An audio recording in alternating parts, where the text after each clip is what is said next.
Hey guys, welcome back to the channel. Hope it's not as hot where you are as it is here today where we are in South Central Kentucky. We're not used to this kind of heat in mid-June. I think today, I didn't look at the uh, weather or anything, but I know it was supposed to have got up to like 96 or 7, and it sure feels like it. But I've been having to come out and water the garden because we haven't had no rain and well over a week, I guess. So I'm just trying to make sure everything has enough water so it don't shrivel up and die. So I know some of y'all probably a lot hotter than what it is here. I know I got some friends down in Texas, and I know that I think they've broke 100.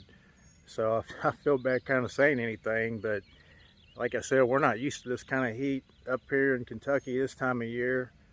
But let me know how hot it is where y'all are. But anyway, I'm gonna walk around and water some stuff. I didn't water the tomatoes yesterday, so I'm gonna give them a little water and just let y'all walk around with me while I do it. So they say sweet potatoes love heat. I hope that that's true, but it looks like they are growing. But I've been watering them. Water these po beans over here. The cucumbers, I watered them in pretty deep yesterday, so probably not gonna do that today. But I am gonna give the beans a little shot of water, not too much, because I watered them a little bit, but not quite as deep. I don't want to flood anything, but I do want to try and keep them cool somewhat. Weed situation is still well under control. I do got some coming up here along the panel here, but it's very manageable. I'm not worried about that. But as you can see out in here, everything looks pretty clean. I'm not gonna water everything. I got the peppers in the tubs. They pretty much shade the soil that they're in. I done watered them yesterday, and I looked at them. They're still doing fine. But noticed in the past, beans, they really seem to need the water, and we need the beans, so I am gonna take good care of them. I tell you, one thing about having a good weed-free garden is the weeds will, if you have them, will soak up a lot of your moisture. So not having them is definitely a benefit, not only making a cleaner looking garden, but just you don't have them weeds robbing your plants of the water that they need and the nutrients. You see that spot there? I watered that. I just planted some okra yesterday. I know I'm a little late, but I don't think it'll take it too long, and honestly ain't in no big hurry. I watered those eggplants yesterday, so probably ain't gonna worry about that. But I'm gonna get my hose over here a little better so I can water these tomato plants. All right, now I'm time to water my babies. These are my pride and joys right here. Only because I did raise them from seed, so I'm really trying to baby these things this year. I just want them to do good. We do got a bunch of tomatoes already. Not ripe, obviously, but we got a bunch of them. So far, they are doing good. You know, I've often thought in the past it'd be nice to have drip irrigation, and this is one of them times I'd like to have it. Maybe it'd be something we add next year. Every year I try to do different things to make our gardening a little easier.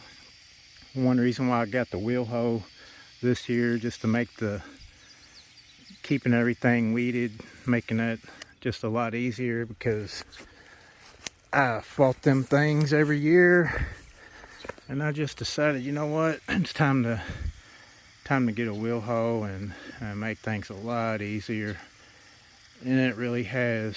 But I'm back to the drip irrigation. Any of you guys that watch my videos and watching this one, let me know if y'all have it. I know I've seen a lot of people with it, but I like to talk to people that I know and get honest feedback, see what they think of it. But I think I will add it next year. The only problem is I don't really want to leave a water hose hooked up to it, so I'm thinking about adding some rain barrels. I've got one up next to the house, but it's not up high enough, I don't think, to give me enough pressure to water. I don't think I'll have everything on drip. I think like my tomatoes and my beans, stuff like that, maybe even corn, because it takes so much water.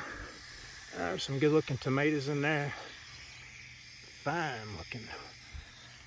Everything's looking good. But yeah, just, you know, that's another thing. It saved time, especially when it's hot and dry like this. Just not have to come out here and water. But you know, obviously got so much time invested and working hard to grow your garden. You know, you don't want to let it, you don't want the plants die. But gotta say, these tomato plants are looking good. I do see some leaf curl, so I don't know. It's probably because it has been so much drastically hotter than it has been, but they don't look bad. Now here's that cutting that I took. I don't know if it's gonna make it. Probably a bad time to try to do that, it being so hot. I could have waited, I guess, but it's supposed to be even hotter next week, so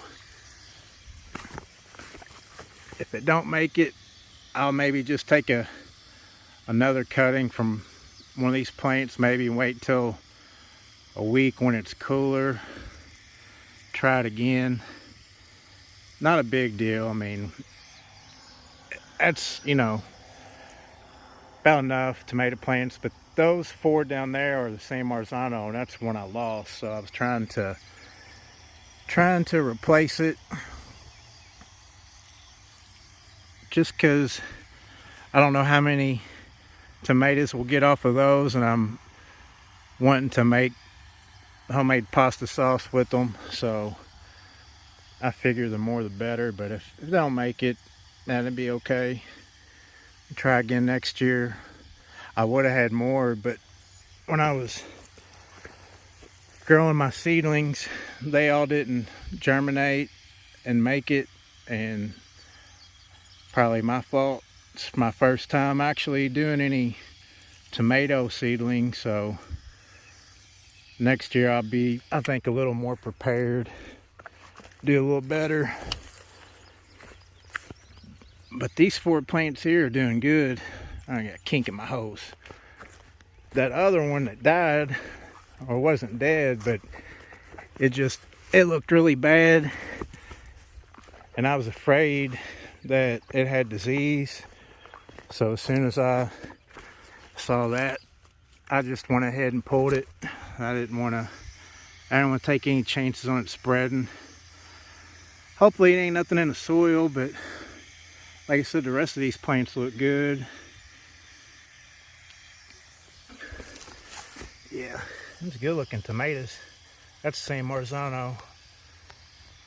It's kind of a bushy looking plant, but I think they do get taller. So we'll find out. I've never grown this variety, but looks like it's going to be a good producer. I'll say they're all healthy looking. I fertilized with fertilizer called Hybrix, specifically for tomatoes. You're only supposed to apply it once a season. That's what I did. I gotta say, so far, everything's looking good. They are very healthy, but Yeah, I don't like having to come out here and water like this. So I'm definitely going to look into some drip irrigation next year. See what that takes to put together, because save time and actually save water, because you get the water exactly where you need it. What are you barking at over there, Blackjack? The dog's always after something. But anyway, I think I'm about done watering here. I think that's good enough. You see, I got my tarps down. I terminated that cover crop. I peeled it up yesterday. It's still, some of it's still actually growing, but not much. I'll probably come in and mow it probably next week, I guess. I don't know, it's so hot. I just bush hogged all this the other day. Still got to weed eat the fence line a little bit, but that's it, guys. I think I'm wrapped up watering. It is a hot one. It's about 7:30 in the evening and I'm sweating profusely. But anyway, thank you guys for coming along with me once again. Like I said, comment down below if any of you guys use drip irrigation in your garden. I want to know how good it works. But anyway, as always, thanks for watching, sticking with us. See y'all next time.